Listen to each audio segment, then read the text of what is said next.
শীতকালে পাতাকপি থাকবে আর মাংস দিয়ে পাতাকপি হবে না, এটা হতেই পারে না। আমাদের রাজশাহীর অত্যন্ত জনপ্রিয় একটি খাবার, সবার পছন্দের খাবার, গরুর মাংসের সঙ্গে পাতাকপি। এটা প্রতি শীতে যখন নতুন পাতাকপি আসে তখন মূলত তৈরি করা হয়। একটু শুকনো শুকনো হয়, খেতে খুবই ভালো লাগে। চাইলে আপনারা অবশ্যই টেস্ট করতে পারেন। গরুর মাংস যেভাবে রান্না করতে হয় প্রথম দিকে ঠিক সেইভাবে রান্না করতে হয়। সবগুলো মশলা একসঙ্গে ভালোভাবে মিক্স করতে হবে, তারপরে চুলায় তুলে দিতে হবে।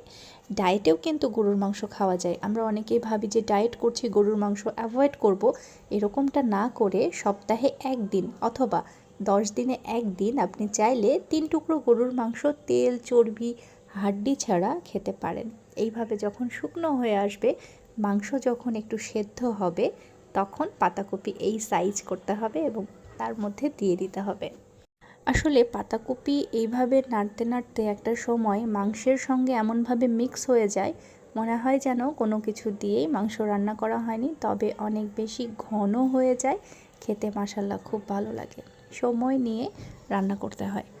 রান্না আমাদের নারীদের কাছে এক ধরনের শিল্প। রান্না করতে করতে প্রতিদিন রান্নার প্রতি একটা ভালোবাসা জন্মেই যায়। এক এক দিন এক এক রকমভাবে রান্না করে খেতে নিজের যেমন ভালো লাগে, ঠিক তেমন পরিবারের সবাইকে খাওয়াতেও ভালো লাগে। আপনারা অবশ্যই ট্রাই করবেন, আর এই শীতেই ট্রাই করবেন।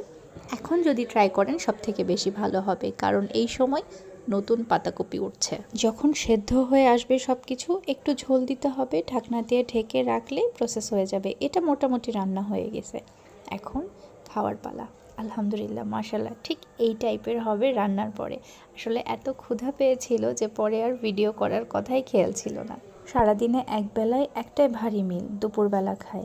ডায়েটে এভাবেই চলছে 3 বছর। ইনশাল্লাহ ওজন যেমন ধরে রেখেছি তেমন সুস্থতাও ধরে রাখবো। ধন্যবাদ।